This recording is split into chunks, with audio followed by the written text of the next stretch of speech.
As coronavirus COVID-19 continues to spread its tentacles across the globe, experts warn that healthcare systems are bound to stretch to the extremes in the coming days. And while everyone is vulnerable to the virus, a certain percentage of the population is deemed to be at higher risk of severe illness from the virus. Professor Rodney Adam, an infectious disease specialist at the Aga Khan University Hospital, says this group of people often have a compromised immune system that leaves them more vulnerable to the infectious diseases. For the older people and those with underlying conditions, it's very much like influenza that they are at greater risk.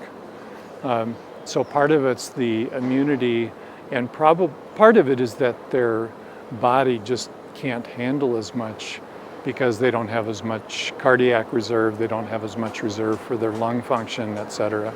Doctors say, as much as a lot of the advice is the same for everyone, it is important for those with underlying medical conditions, those who are pregnant and the elderly to be stringent in following social distancing measures that include avoiding visitors unless it is absolutely necessary, avoiding places with crowded people, wash their hands and avoid touching their faces, not leaving home unless it is necessary, among other measures to help combat the spread of the virus. The biggest risk groups are the ones that aren't always categorized as immune deficiency.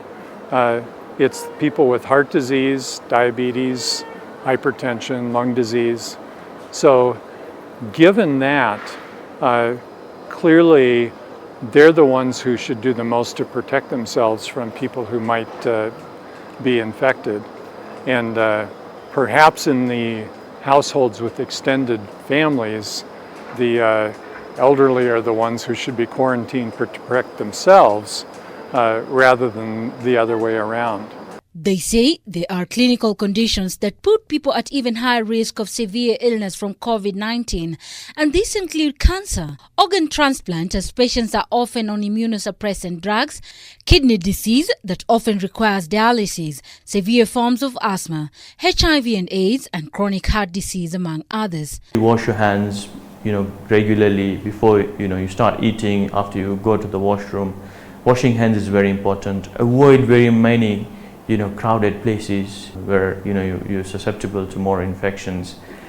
Avoid uncooked food, things like salads, cooked foods which have stayed in the fridge for a long time. Experts say there are several steps that one can follow to reduce social interactions as precautionary measure against COVID-19, and these include avoid gatherings with family and friends or explore the use of phones and the internet. Avoid gatherings in public spaces like pubs, restaurants and cinemas. Avoid non-essential use of public transport. In the event you have a hospital appointment, they advise that you should consult with your caregiver prior to the hospital visit. Continuing to eat a balanced, healthy diet, and then the medication adherence are the most important things. Gloria Milimu, K24 for Health Unlimited.